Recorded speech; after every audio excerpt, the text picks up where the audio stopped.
I got that animal ambition. I got that animal ambition. I got that. Hey Smoak here, what's good?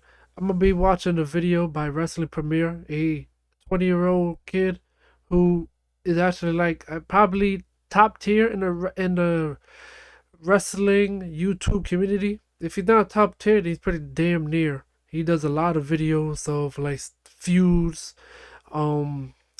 bunch of storylines and errors of the WWE. Yeah, he made pretty good content. Give him a like in the description. The original link is down below in the description. Crown Jewels 2023. We are so close to being on the road to WrestleMania, it's insane. Time has really passed by. We were just complaining about how Roman Reigns retained that title, and now we're almost at WrestleMania season. It's crazy. I don't want to waste time. Let's get into it. For the show, on the kickoff show, Sami Zayn beat JD McDonough. Decent match. This Judgment Day, Cody and Sammy and Jay's story's been going on for a bit too long.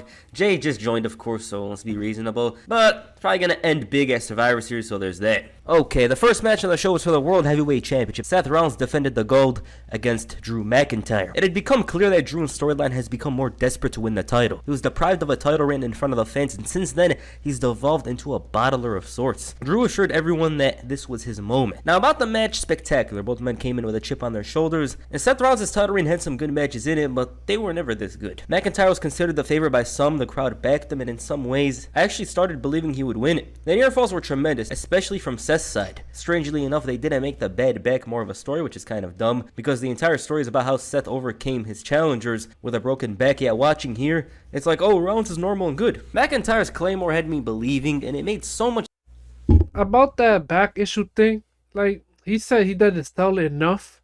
I'm just like, people that know wrestling know that their body's in the ringers. Like, once you get injured, you're never really 100%. So even if he didn't sell it in storyline and probably likely in real life too, like, his back is in pain. sense for him to reclaim the title, but instead it was yet another successful title defense for Seth Rollins. Rollins wins, and in some ways it leaves you wondering more about Drew. Will he turn heel? Is he leaving because of the contract situation? No one knows. But one thing for sure is that this match was excellent and brought out some of that big time energy that Seth Rollins hasn't shown much of in the title reign. Drew McIntyre, if he re-signs, in my personal opinion, should be the one to win the title. There's others on the roster, but his story is the most compelling and provides an entire different vibe compared to Seth and the Judgment Day. Right after the match, Damian Priest ran in to cash in, but Sami Zayn quickly ruined everything. The next match is a fatal 5-way match for the Women's World Heavyweight Championship. Rhea Ripley defended the gold against Nia Jax, Raquel Rodriguez, Shayna Baszler, and Zoe Stark. Rhea's title reign has been pretty forgettable for the most part. Funny enough, her status has only increased. This match is a foregone conclusion, but Zoe Stark, Shayna Baszler, and Rhea wanted to make the most out of it. Will I remember this match? Probably not, but I enjoyed it. Rhea looked like a super champion, Zoe Stark was exciting, and that ending with Raquel trying to steal the win from under the champion was nice. She was like, oh, maybe I could steal the win and win the title, but Rhea ended up dropping Zoe Stark with the Riptide to retain. Rhea Ripley has grown a lot in the last few months. They gave her a big entrance, and all that's missing is the WrestleMania main event accolade. I'm sure it'll happen at WrestleMania 40. The next match is between John Cena and Solo Sikoa. The John Cena return arc has come to an end. As I said last time, I really wish they went all out with it, but there's a couple of obstacles in the way. The fact that it happened between September and November, there wasn't much of an A-level pay-per-view in between. Cena's health status, he can't really go like he did in the past due to his movie commitments, but regardless, I'm sure most would rather have John Cena than not. Solo Sikoa was torn into on SmackDown with Cena calling him a budget Taz, and the big story was that Cena has yet to win a singles match in 5 years. And this bugged Cena to the point where he was considering retirement. Now remember how a lot of people, including me, thought that the Theory and Cena match was disappointing? Man put in way more effort here. Solo was dominant, somebody that held his own ground and pushed Cena to a point where he looked defenseless. This JBL version of Cena is so damn weak. Who would have thought this man would lose all the time? He had some moments where Solo was caught in a dangerous situation, but they didn't last too long. Solo hit like 11 Samoan spikes without a single pinfall until the very end, where he finally wrapped things up to beat Cena. It's crazy how not too long ago John Cena was winning all these matches in dominant fashion. Nowadays, he can't even hit his finisher. Good match. They told a nice story of Cena not having it.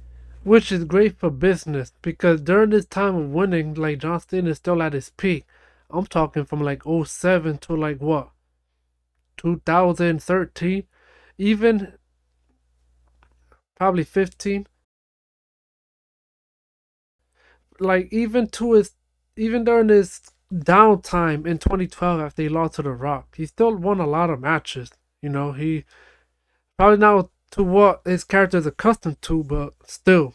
So him losing these matches, it only makes sense. In him anymore. Solo could have pinned him after the second spike, but was more about taking out Cena. And afterwards, they made it seem like he was completely done. As was shown during this match, John Cena still has a lot left in the tank. I just hope if he comes back, it's with the old look and a big story comes out of it, but who knows, maybe he is actually done. It's not retirement done, but like Rock in 2004 type done, I think. The Miz hosted Miz TV with his guest being a Saudi actor, Ibrahim El-Hajjaj. Never seen a custom told like this. Grayson Waller quickly interrupted and tried to take over with his own show. He got his ass beaten. Ibrahim even hit the people's elbow. Every show in Saudi Arabia has a certain guest that their crowd recognizes, and this is no different. As for The Miz, this face turn came from out of nowhere. His last two were terrible. The one in 2019 was so deprived of wins and proper booking, and that one had a very undeserving stain on it. You know, I didn't feel like they tried too much with him. He was losing all the time, but they did it once again. I am going to say, though, that he's more natural as a heel, so there's that. The next match is the United States Championship. Rey Mysterio defended the gold against Logan Paul. Logan Paul has done well for himself in the last 3 months. He had a terrible fight with Dylan Dennis, which makes me thankful that despite WWE being bad at times,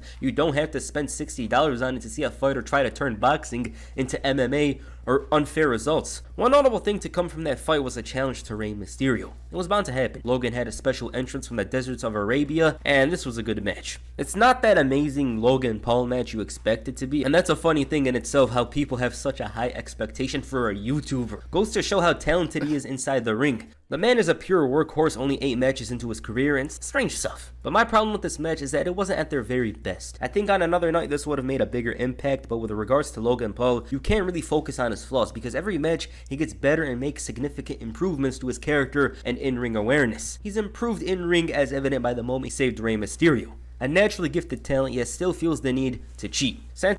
When Rey did that moonsault off the rope, it felt like that was what's his face? Jake Paul's fault. Because it seemed like he was too far from where Rey was supposed to hit the moonsault. Also was supposed to be caught in the moonsault. And then when when he realized he was too far, that's when he stepped forward and caught him. People was like, oh man, it's good ring awareness, da. I think that was lack of awareness from Logan Paul himself for being that distance where he should have been closer to begin with. He's just lucky Rey didn't hit his head. Bottom line, he saved his health, so that was good. Santos Escobar made the save, or did he? Now, this doesn't need much of an explanation. It's either a heel turn or not. We'll see how it goes, but this led to Logan Paul becoming the United States Champion. I mean, it was gonna happen. The question, though, is, will he appear often? Because outside the ring, I'm sure he'll be holding this everywhere. Brand awareness will be at an all-time high. He's gonna be talking about crypto allegations with that title on his shoulder. The next match is for the WWE Women's Championship. Io Sky defends the gold against Bianca Belair. It had been a while since we've seen Bianca Belair. I think this break does her well and keeps her fresh. She's re-energized now. Io Sky's been invested in hard since she won the title. I still think it's kind of weird how she's actually champion, but with regards to this match, it was not on the level of their match at Backlash. Similar to Logan Paul and Rey Mysterio, on a different night, things would have hit different. Plus, Bianca just returned. She's not informed. The story with Bayley slowly losing Io had amplified with the women's champion receiving help from the returning Kairi Sane. Kairi Sane hadn't been seen in 2 years, so it came as a shocker to see her actually come back on a random pay-per-view. Bayley ironically was the one who took her out 2 years ago before she left, and the crowd didn't really react much. But she dropped Bianca, leading to Io retaining and continued afterwards. Kairi Sane's return really came from out of nowhere. She had been signed for a bit, but they didn't find the right moment to bring her in. It looks like the beginning of the end of Damage Control, though. That's one thing to mention, because her association with Io Sky is obviously going to be a problem for Bayley and maybe even Dakota Kai. We'll see, but welcome back, Kai. It is good for business. Damage Control did their thing for a little bit. So it's time for one of the individuals, in this case Io Sky, to evolve from that and start a faction of her own from a previous company that I really don't know anything about. I don't know if this was IWGP or there was somewhere else in the wrestling world. It is rumored for like 1 or 2 more Japanese wrestlers to come in. That was part of that old faction. So that's a good sight to see. Kairi Sane. Nice stuff. The next match was between Cody Rhodes and Damian Priest. Alright, I'm not going to talk about this match in detail. This is a match you'd see on Raw. Nonetheless, it was solid. You can't watch a Judgment Day match though without interference. Now that's exactly what happened here. This time though, main event Jey Uso with the main eventer level stats took out all 3 men and got rid of them. Cody and Priest went to work and the American Nightmare scored the victory. I don't have much to say about this match because it feels like a match you'd see on Raw, but Cody's road to WrestleMania continues. And the main event, Roman Reigns defends the undisputed Universal Championship against LA Knight. LA Knight is red hot. It's insane to think that this man was just a random on SmackDown a year ago. He did well in Impact, NWA, and eventually NXT, but nobody really imagined him to be a huge opponent for Roman Reigns of all people. But his larger-than-life character captivated the fans with his ridiculous charisma and aura. He's a bit unlucky to get this popular during Roman's title reign, and this match was more of a test for him to see if he could do well in the main event scene. He passed the test. Roman Reigns did very well with LA Knight here. Was it LA Knight's best match? 1-0. That makes sense. Because, again, Crown Jewels, like, I said it's a filler, but if anything, it's like a glorified live event on TV, just portraying a PLE. But yeah, he did good work, though, so...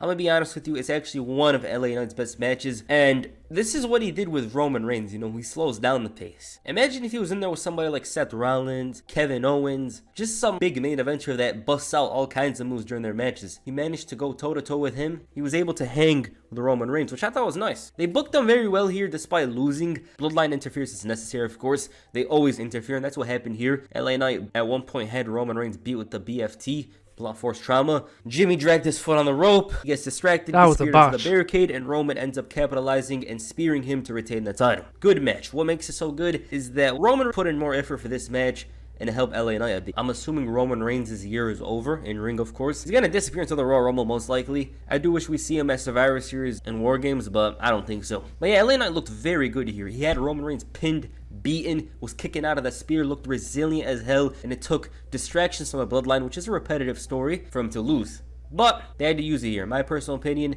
they had to use the bloodline interference here to help LA Knight look strong because he's a guy they're probably going to invest in more in the future. You don't got much talent that comes in with the character, with the charisma that LA Knight does very often. But he did very well here. He passed the test. I'm very interested in seeing him with higher caliber wrestlers such as Kevin Owens and Seth Rollins like he was here with Roman Reigns. So that's nice. Alright, that's Crown Jewel. Solid event. I'm not going to say it's good. A bit was missing from it. John Cena also cool. I enjoyed that match. Rey Mysterio and Logan Paul was solid. Opener was the match of the night for me. Best match in the show. I agree.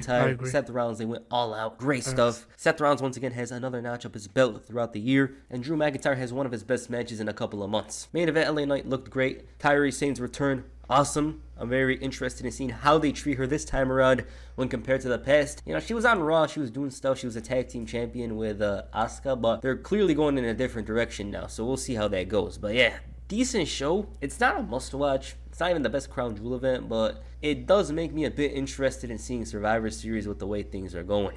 So yeah. Alright, what you guys think of Crown Jewel? Please comment down below, and that's it for this video. Make sure you hit the BFT on the like button, and perhaps the attitude adjustment on the subscribe button. Peace. I'm out. So that was Wrestling Premier take on Crown Jewel. Some match was predictable, I guess. Like LA Knight, you knew he was going to win. And Seth Rollins, you knew he was going to win. The only thing that was in doubt was the United States Championship. Like, you don't know how, because it's a mid-card title, with Logan Paul, so that makes sense. So, yeah. So, there you have it. See you guys on the next one.